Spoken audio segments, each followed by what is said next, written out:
Today's culture makes it hard to be different because of how the world views us, let alone how we view ourselves.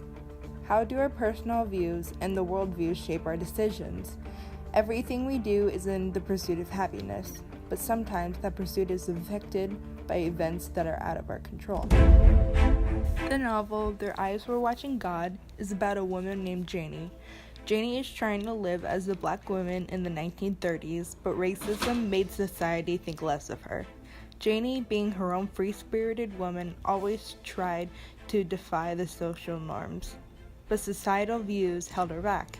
Her grandma decided to arrange her marriage when Janie was only 16 years old because she was about to die. She wanted Janie to be taken care of. Society rules of women in the 1930s was to be a wife and a mother.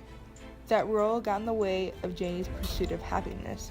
Her self-esteem was overtaken by insults from her second husband, Jody, and also suffered abuse from her third husband, Tea Cake. But eventually, when her abusers were gone, Janie figured out who she was and finds her happiness in spite of dire circumstances.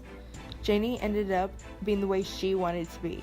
She did not let society expectation of her role stand in the way of who she wanted to be. You gotta close your eyes, It takes a few seconds. The movie The Pursuit of Happiness is about a man named Christopher Gardner. Christopher gets evicted from his apartment and had nowhere to go. He finally lands an internship, but it paid no money.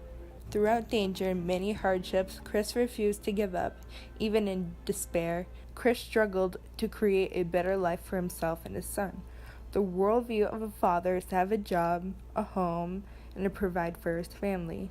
Chris losing his job led to him losing his apartment.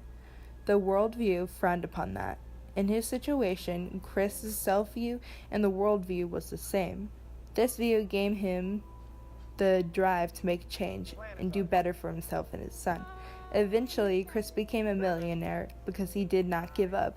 His self-view and the worldview were on the same page. Who's the king of the jungle? Gorilla. The gorilla? The gorilla? No. Lion.